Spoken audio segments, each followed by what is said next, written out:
So hello everyone, welcome to our panel about game design and culture. We're a group of Latino people, or Latinx people, who all work in games. So I'm just gonna introduce myself. I'm the one over there with the blue hair, but that's not me anymore. So my name is Sandra Honeyman. I'm a Peruvian-born, now American citizen, was previously undocumented, game designer. I work at Dots, which is a mobile game company right here in New York City. Dots, yeah. And before that, I was at NYU Game Center, and I was only able to do that because I became a citizen. And I also want to ask everyone to say just a little what it means to you, what culture means to you in a game. So for me, it's like making the culture into gameplay and making that the experience. So if you guys just want to introduce. Hi, my name is Imperatriz Ang. I'm a Chinese Colombian, and I'm from the Southwest. I'm currently at the NYU Game Center, and I primarily come from a writing and poetry background. So for me, a lot of it comes from like, how do you communicate with narrative? Yeah. Hi, my name's Elaine Gomez. I am proudly Puerto Rican and also half Dominican. I am a game designer. I work with Eline Media, who made Never Alone. I'm also an educator. I teach game design and game development at Rutgers University in New Jersey.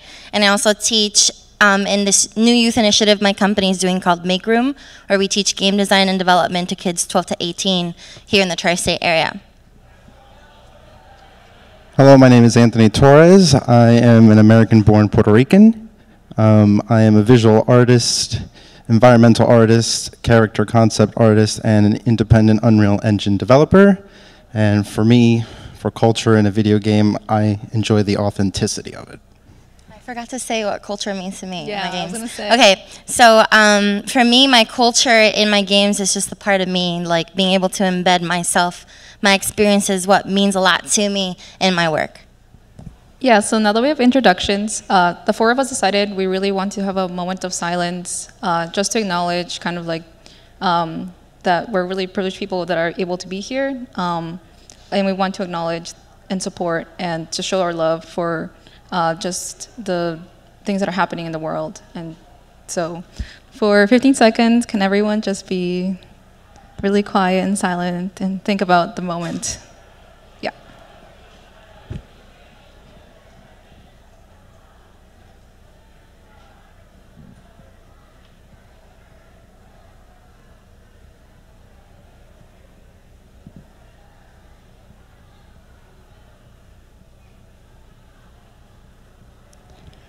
Anyways, thank you for sharing that with us. So just to get started, I want to ask Elaine about, she's working on a game called Coup, and it takes inspiration from the Taino people. And if you don't know about them, they are the indigenous people of the Caribbean, specifically like Puerto Rico and Dominican Republic as well. So I want to just ask you, like, how has it been working on that game, specifically as like, just considering your background growing up in the USA and also being Puerto Rican? So I was born and raised in Puerto Rico, and I moved here when I was 11, literally 3 months before September 11th. So you can't even imagine being a little kid coming to a different country where the culture is different, the food is different, the climate's different, and all of a sudden everybody is going crazy, and it's a scary time. So it was hard, right? But now, as I've grown up, I've learned a lot about myself, and one of these things was reclaiming my indigenous culture. So I was just very interested in it. I have friends who are developers at Lienzo who made the game Mulaka, if anybody has heard about that, and also playing Never Alone and diving into that indigenous culture and what that is like, how does indigenous futurism looks like. And I was like, you know, nobody's doing this for Puerto Rico. Nobody talks about the Taino. Nobody knows about our history. We are taught in school in Puerto Rico that Tainos are extinct. They're all dead. Christopher Columbus and the conquistadors came and wiped everybody out. That's what we were taught. And lo and behold, doing my own research, reading books, the Taino community is very much thriving in Puerto Rico. It's growing, and there's a movement to reclaim our past and to learn our roots. And I decided to be a part of that. I was curious and did a DNA test. And I found out that I am a percentage indigenous, specifically of the Arawak and Taino tribe, which was awesome. And I got connected with the United Confederation of Taino people, talking to our tribal chief, trying to have conversations and see how we can collaborate. Going to Puerto Rico and doing research. I spent a year and a half just going to the park, indigenous parks in Puerto Rico, reading books about Taino culture, history, the mythology of it all, talking to people in the community who practice the culture on a daily basis, their take on it, and the future that they see and what they want to see in Puerto Rico. And I was just very engrossed in that, and that's where Ku came from. And Ku is a Taino word, it means sacred place. And I want to bring the sacred place of the Caguana Indigenous Tribal Park in Puerto Rico, that it's being completely abandoned really by the government. As you know, Hurricane Maria has really taken a toll on the economy of Puerto Rico, and even prior to the hurricane, nobody was taking care of this park. So I can't even imagine how it looks like now.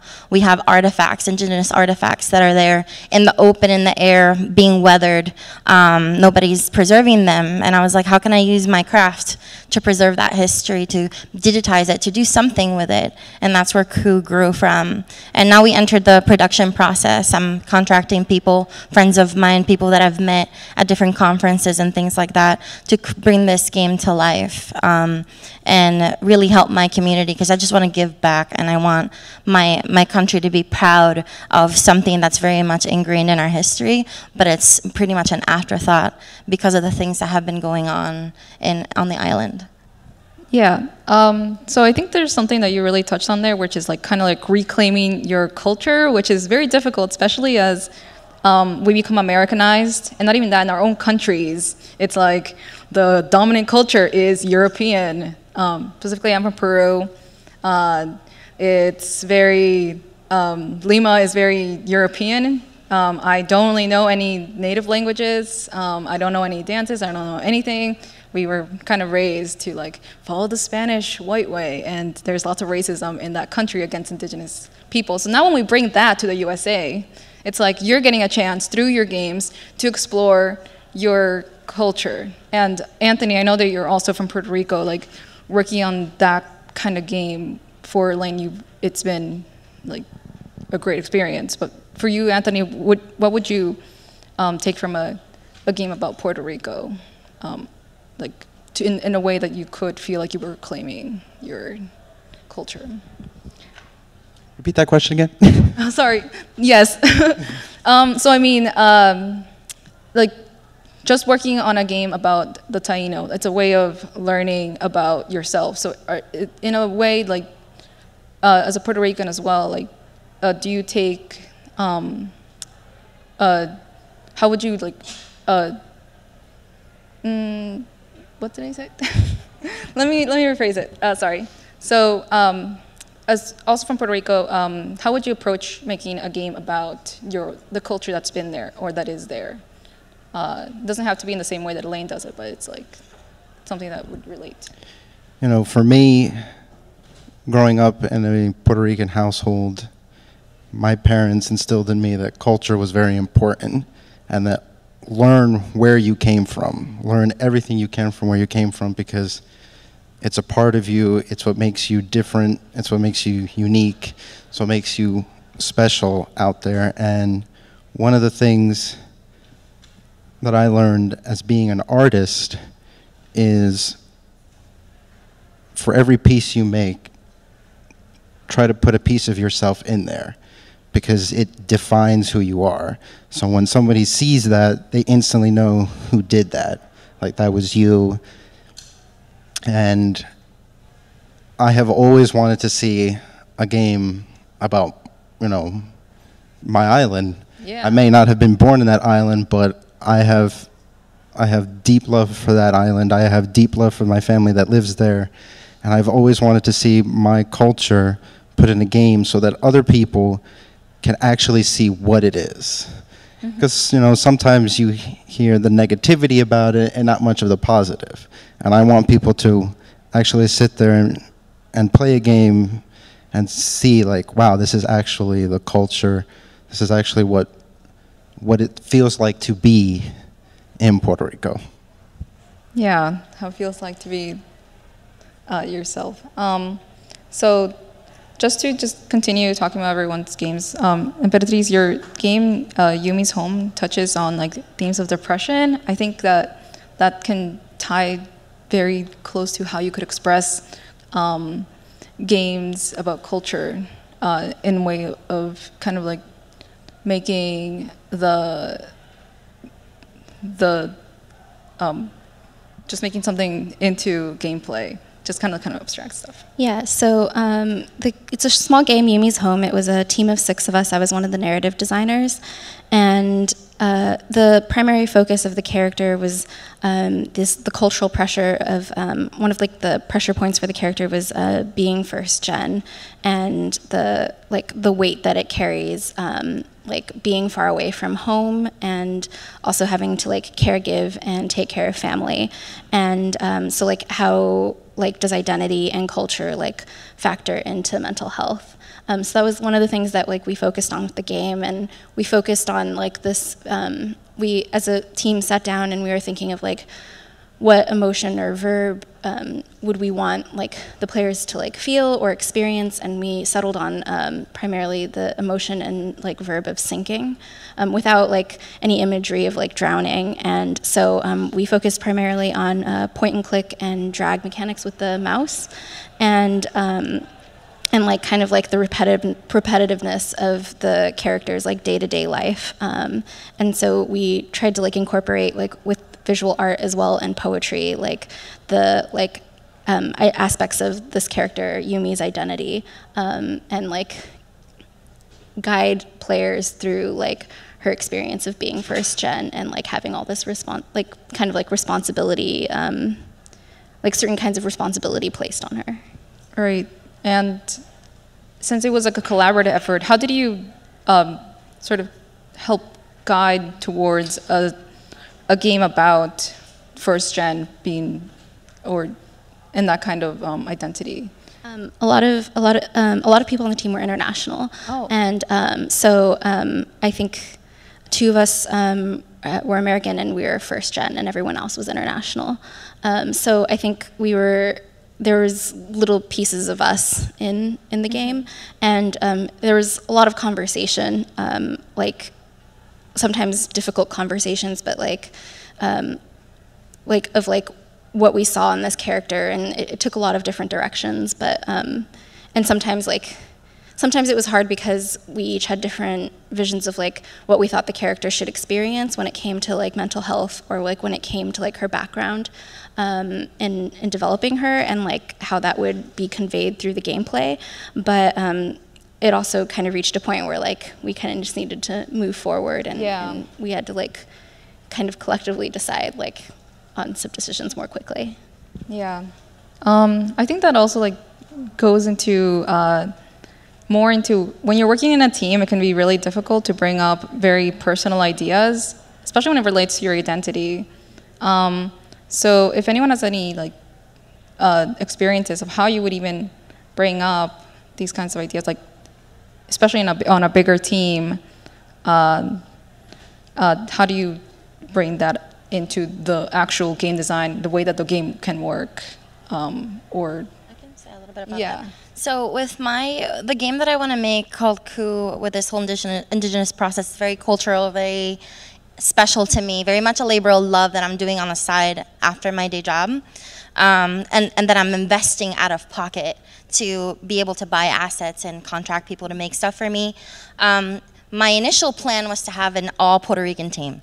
I was like, I'm gonna find animators, programmers, and anything that I need, they're all Puerto Rican. I was like, that, and then that ended up not happening. Unless I actually go to the island and go there and stay there for a bit and work on the project. So having to work with people of different nationalities, I decided that my whole dev team was gonna be POC. I was like, there's no way that I can continue with such a special project to me that comes from my heart with somebody that cannot understand where my viewpoint's coming from of history being destroyed and erased, and being invalidated and told that my people did not matter, that my blood was extinct.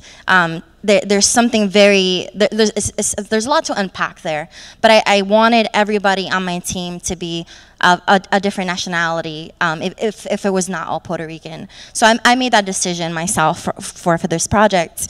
And working with my concept artist right now, who is Filipina, and having her be like, okay, you need to do a lot of research to figure out what all these things mean. I cannot teach you everything. I just do not have the time.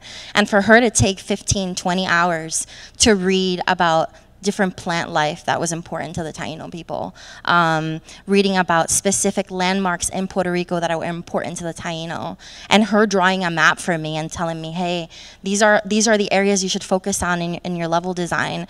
These are important, and how we were able to just completely connect because she understood where I was coming from and what this game means to me and what it could be to my people. And I say my people because it is my family. When, like in Puerto Rico, it's one of these things, I don't know if you've seen the meme that says, you know, a Puerto Rican is a Puerto Rican because they're always wearing their flag, like all the colors. Like, look, I'm wearing my flag colors. And that was unintentional. Like, one of my friends actually told me earlier today, it's like, oh, you're wearing Puerto Rican colors. I was like, oh, sorry. Like, actually, I'm actually perpetuating the stereotype. But the reality is there's a lot of pride, and so much so now that I know that my people are hurting, I want to do something. And I don't have millions of dollars to give to donate and help to what's going on right now, but I can make a game because that's what I know how to do, and I can collaborate with people to make it a reality and bring it to my island and have them be proud of it and use it for whatever purposes they would like, whether it's awareness for history for the kids in the schools, whatever it is, I don't care. I just want everybody to know that the history is alive and that it's there for them to take in and to reclaim. So it's important when you're talking about people that just may not understand, they don't see eye to eye, they may not know where you're coming from. You have to sit down with yourself and be like, okay, what do I want? What do I want to see? And if we're on the same page and we can connect on a deeper level than just you're my teammate and you're collaborating with me, but it's like now we're a family and we're doing this together because we want something bigger than ourselves, and it becomes a whole nother different story, and that's where real impact comes from. Just to go off from that a bit, when other people are representing your own identities, how do they usually do it from what you've seen, and how is it really wrong, or how is it really right? Do you have any thoughts about the way that, especially game companies, express Latino identities, Puerto Rican, Colombian, etc.?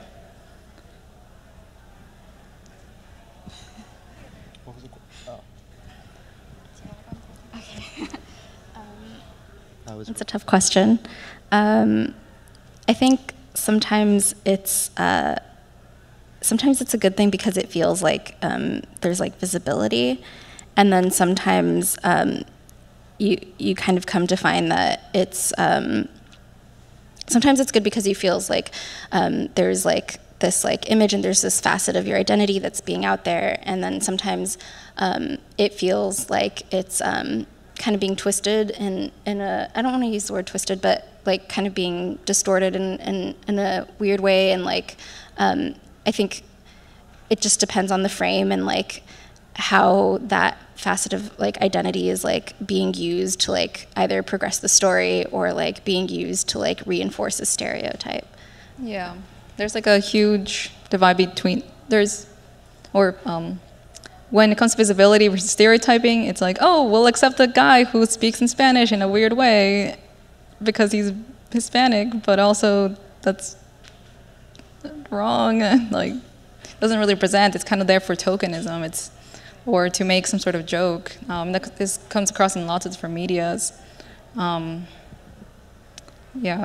but if there was an ideal version of what this could look like, if you had money to throw around at a game, how would you represent your culture?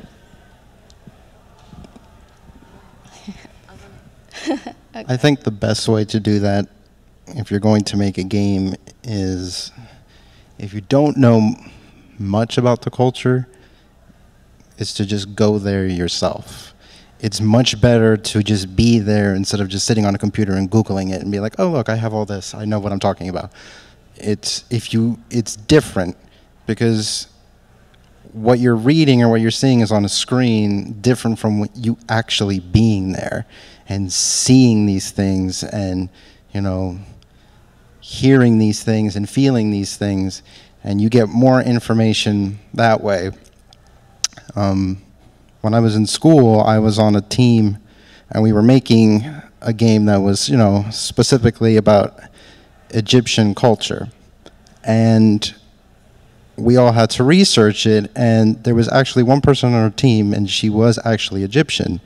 And nobody asked her about the culture. Nobody on my team went to her for information. I was the only person that actually said, why do I need to go on a computer when the source of information is literally sitting right next to me? And just hearing it, it was so much more different than actually just reading it. And to me, that taught me how to be more respectful to other people's culture, and that sometimes what you read is not the same as what you see or hear, because it could be completely different, because you're getting the honest feel about that culture. And I think to make a game about any type of culture like that, the best way is just to immerse yourself in there fully, so you fully understand it, so it's authentic in any shape or form, whether it's, you know, fiction or nonfiction. If it's a fantasy game based on actual real culture, at least, you know, you can use the folklore from there, from the mythology. It's real, and you know it's real because you've seen it. You've decided to go and live through it yourself. And I think, in my personal opinion, that is the best way to create a game just like that, you know, to represent a culture. I mean, for me too, so I'm just passionate about indigenous cultures in general. So I was part of this big research project over the past year with a research institute called I3 at the University of Pittsburgh. We were researching how to use games in museum spaces, and like, how does good game design, when good game design is implemented in a museum space, how does that look like? So I made 2 prototypes, and the specific indigenous culture that we chose to do was the Incas, because there was an exhibit at a museum in DC that had an Inca exhibit that was very new. So we wanted to focus on that. And I spoke to Sandra, and I was like, hey, could you do the art for this game that I'm making about Inca culture? And she reflected some things about the culture that I didn't even read as I was researching, things that would have never popped up, like using a goddess that meant something specific in the sky that we could use as a way to do something in the game. And I would have never read that because I don't know the culture, and I was never exposed to it. I'm just reading research, very specific research about specific things that I want to do. But just talking to somebody who has lived in that country, who knows the culture, who knows the idioms, who knows the history, and in the slang, and all the things that we don't see past a Wikipedia page or past a book, I think it's so important to be able to do that. And aside from just culture, one of my favorite games that I have ever played is Firewatch. And I went to a talk last year, and the creative director or game designer, one of the two, he was talking about how the team just didn't get it. They didn't get the idea of having a narrative game in this big open world forest where you're not told what to do or where to go, and they didn't understand the significance of the fire tower and what it meant to the game. And the only one who really knew that was the game designer, because he was from that era, he was born and raised there, and he wanted to bring that space to life because that's what he had grown up with. And it took him to be like, okay, everybody's gonna come to the park, and we're all gonna go there, we're gonna go to the fire tower, and you're gonna see what I'm talking about. And it wasn't until they went there and experienced it themselves in real life that something clicked. And they were like, wow, I know what this game is about now.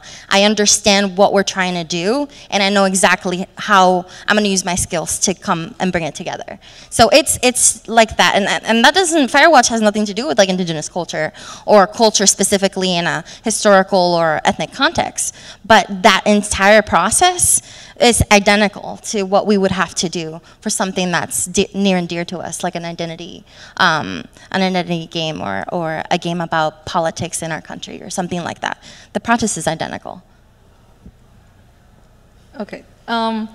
So I think we touched about this a little bit earlier, but when it comes to working in a team and trying to make sure that these ideas are presented in the best way possible, you guys were talking a lot about research, but that's not something that a lot of game companies do. I mean, there was, I remember someone on Twitter had posted that, oh, the Arabic in like a, what was it, Call of Duty game was written wrong, and it would have been like a very easy research, but it also tells you that no one, or not a, there wasn't enough presence in the company for someone to point it out. So like in a big studio, when you're working in a team and you're one person trying to make sure that all these things are being represented in the right way, how do you bring that in? Like, how do you talk to your coworkers about, not even, doesn't have to be your identity, but like about these issues when it's wrong? Sometimes it's not even your job or you're not associated with it, but you're a programmer, what are you gonna say, you know?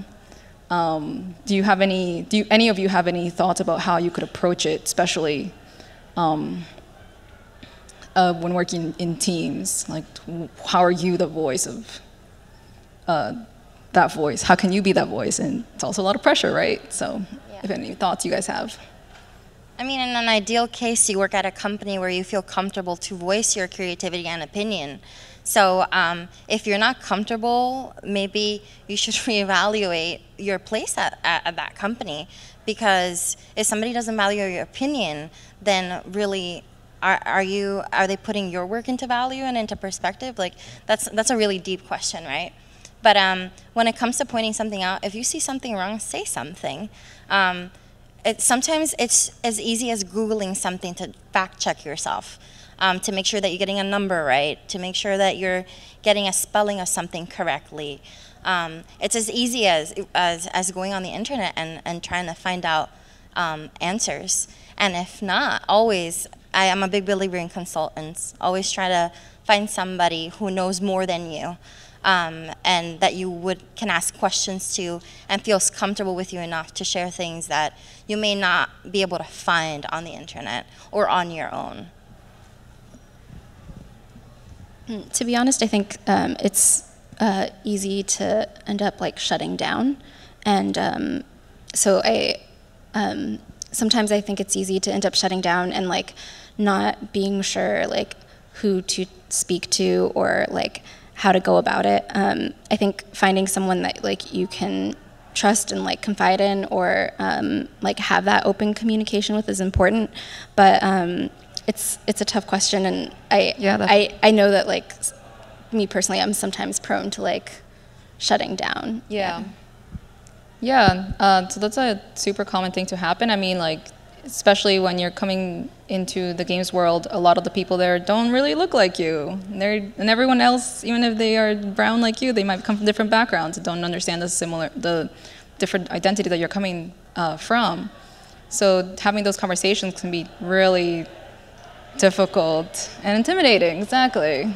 But also there's like, nothing has to be public, right? If something is really bad and you want to point it out, and you're in a big design meeting, like that's scary, yes. Right? You have like a team of 5, 10 people, and it's like one against everybody else. But if you privately go to like your lead, whatever it is in your department, or somebody that you trust that is of a higher position, and you take them privately, and you're like, hey, I observed these things. Is there room? Like tone and communication is very important.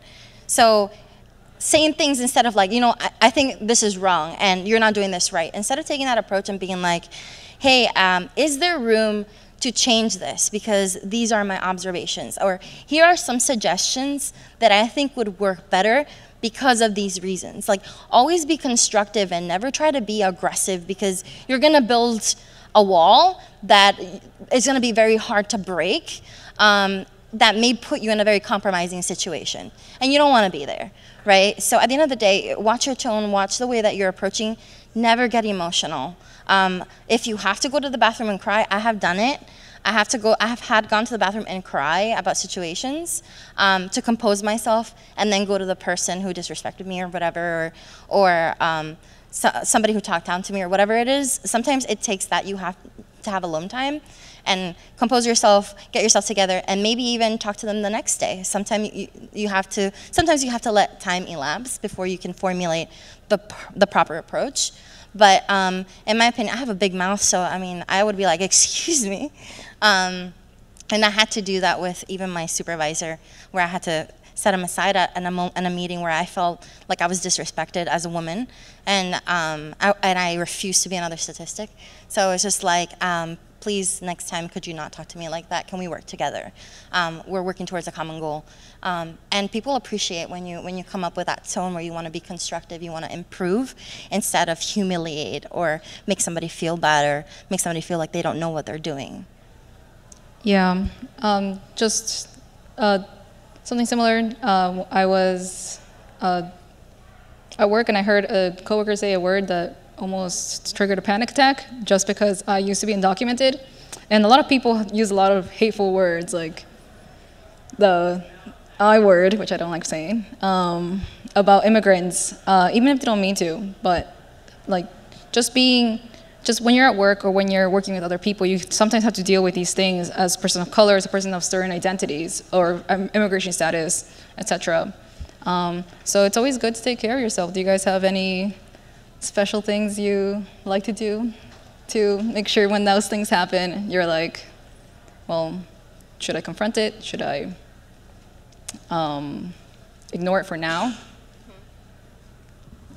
Definitely support system, both like with like people you work with, and also like personal support system, I think is really important. Yeah. Yeah, good friends, good people that challenge you and are supporting you, not people who are doubting you and bringing you down. Sometimes you need to weed people out, and I tell some of my friends, sometimes people are only meant to be in your life for a season, not for a lifetime. So you really have to judge who you want to keep around and who's being that positive impact and who's not. But also just have a balance, you know what I mean? Like, don't overwork yourself, don't overstress. To me, family and my friends always come first, no matter what. And I learned that the hard way, because I almost like died like 2 or 3 years ago because of a heart situation. Very, very scary stuff, where I had to face that reality at 25 years old during grad school. So it's just like, hey, have heart surgery, and 5 days later you're back at school finishing your thesis project. Because I didn't have a choice. Socioeconomically, I just didn't have a choice at the time. But being able to let myself know, hey, this is when we're gonna stop, and I'm going to take a break. This can wait. Nurture your friendships and the relationships that mean something to you, because those are the ones that are gonna carry you through all those hardships and then your successes as well. So my biggest rock for me is, of course, my parents. Family is a big thing in Latinx culture, and I'm sure in other different cultures as well. And my partner, who's here. Hi, Chris. Just having people that support you, and even though, for example, my partner, he's in the military, like he doesn't know anything about game design, but having him here and just seeing what my world's all about, that means the world to me. And that way I don't have to go back home and talk about the ludicrousy of narratives and whatever the hell. Like, I could just like be normal, you know what I mean? But if I had to have those conversations, I could, if I just teach them a little bit of what I'm trying to say and what the systems I'm talking about, right? Everything's reachable to people. Nothing is out of reach, as long as you're willing to take the person there, right? And that includes your audience and the people that you want to experience your games, and the people that you're working with. And also, don't let fear take over. Even if you see something and you want to say something because it's wrong, and like Elaine said, approach it in a professional manner. Don't, like, when you're ready to say something, be like, oh, maybe I should wait till later, and then later will be like weeks later, and then months later, and then years later. Say it right there and then, because you don't know if you saying what you need to say could benefit you right there at that moment, and could, skyrocket you to a place where you never thought you could reach. never be ashamed of where you come from, never be ashamed of your culture, you know, never, in a way, never be ashamed of yourself. You know, my family instilled that into me, and it's something that they always, you know, constantly remind me. Before I came here, my parents sent me a text and said, just be yourself when you know, when you go to this event. And that's something that's important, you know, in a culture, and you know, and as just a human being. Just be yourself. There's going to be people who may not like certain aspects of you, but you can't please everybody. But it would be a more terrible shame if you just weren't true to yourself. And, you know, and you'd be surprised. There would be some people who would come up to you and be like, this is the most amazing thing I've ever heard. Or, you know, I want to learn more, or could you help me do this? And for me, that's also excellent when you're applying it for a gaming industry, because you could talk to the right person and they could go up to you and be like, I'm making a game about this, and you speaking up, I want you to be a part of this. And, you know, I get afraid sometimes. Sometimes I see something wrong and I'm ready to say something, and then I'm like, I freeze up and just like, huh. And I don't, you know, I end up not saying it, but then I quickly go in my brain and I turn around and I'm like, no, I have to say it, because, you know, something good will come out of it, and I have to be true to myself. And that goes for anything that you do. You know, if you're a, you know, game developer, visual artist, or a writer, you know, just stay true to your material, and you'd be surprised how far you go. Awesome. So another question would be, when you're speaking out, or when you're trying to maybe steer the team into a more inclusive area, like, oh, maybe this game is going to take place in a European country. How do you bring up an idea that is more true to your identity? Like, oh, how do you pitch Puerto Rico or Colombia or whatever other place as an idea?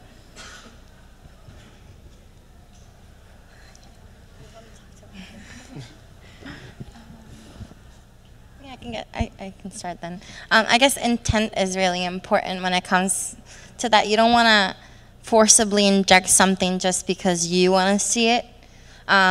You don't want to put specific characters from specific places, specific backgrounds just because. It always needs to have a purpose and a reason. And that's how it can have the most reach and the most potential for connection, right?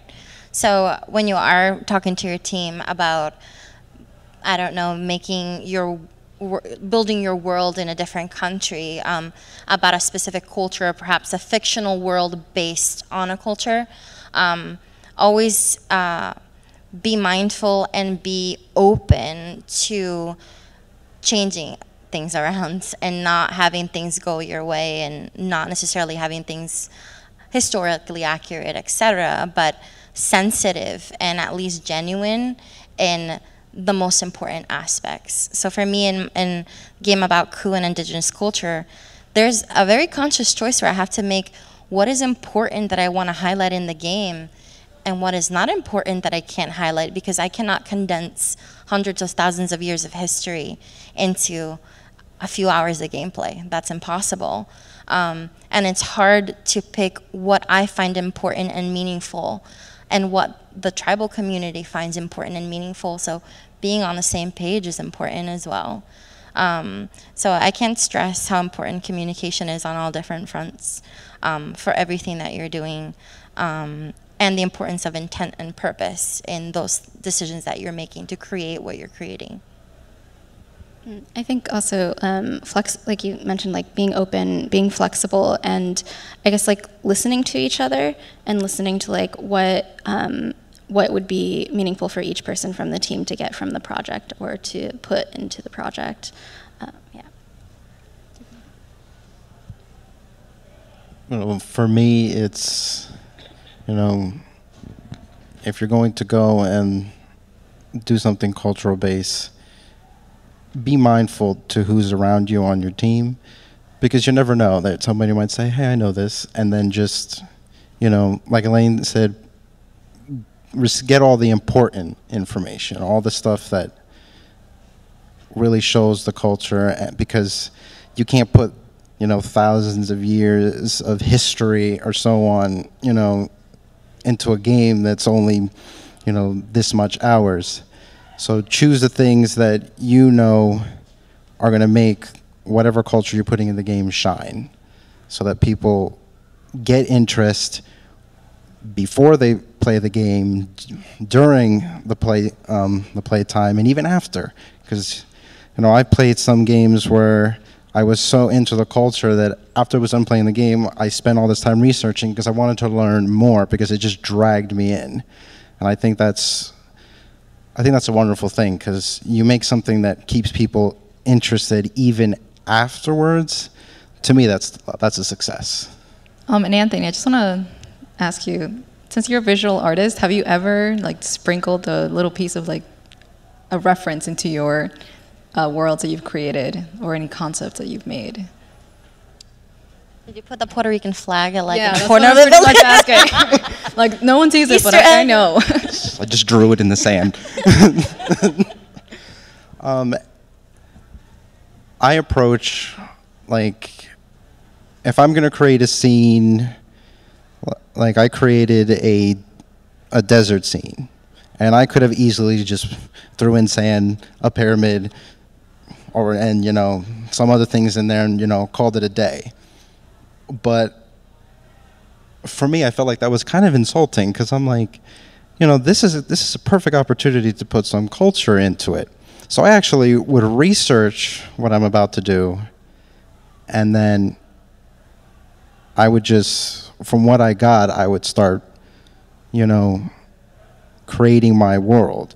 So the desert world that I created, that was just originally supposed to be just a bunch of pyramids, I actually started to add hieroglyphics on the monuments and stuff like that I actually researched, and they actually have, correct language and what they mean, because I wanted to be authentic, and I felt that I wouldn't be doing justice if I just, Googled it and said, oh, I just want visual images, and just plopped it in there.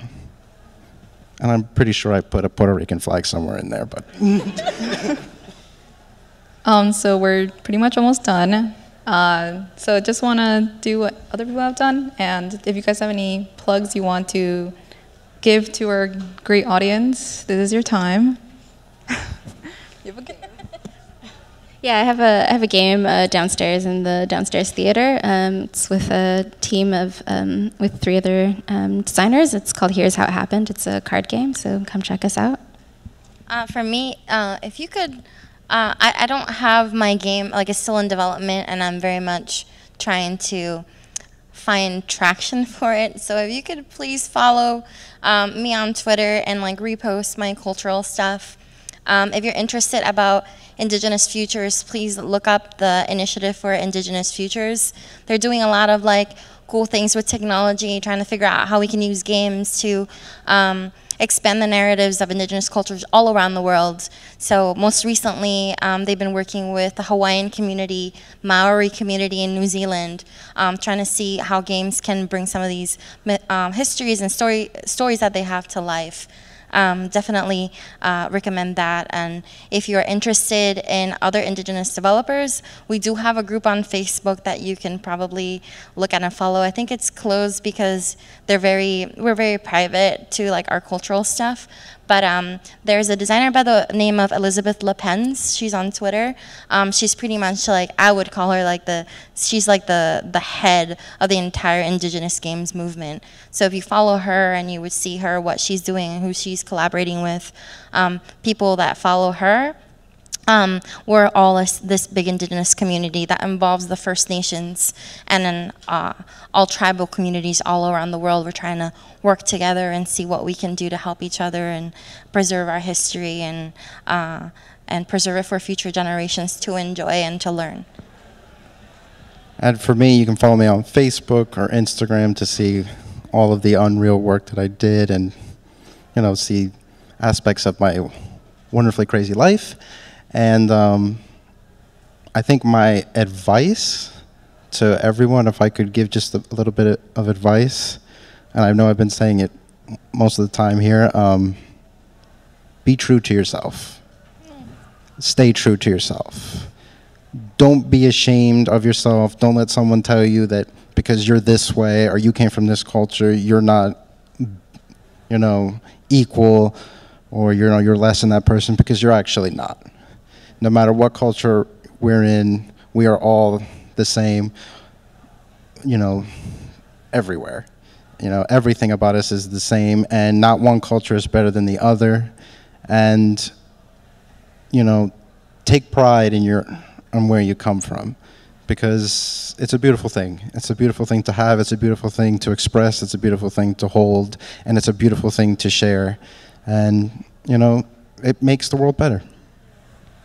And if you're interested in the Latinx community, we have we resurrected the Latinx in Games IGDA group that was dead for a long time, and I'm one of the leaders there and trying to work to see how we can create resources for other Latinx developers all over the world, so not just in the United States, but across Central America, the Caribbean, South America, how we can build networks together and collaborate with each other and help each other, because we're really trying to build a family all across social media, because that's the intent of it all, is to bring us together and to be able to overcome all the negative stuff that's happening in our countries and here at the border, really trying to make a positive change and push for a better future. Okay, thank you for taking part in this. Thank you so much. Thank you so much.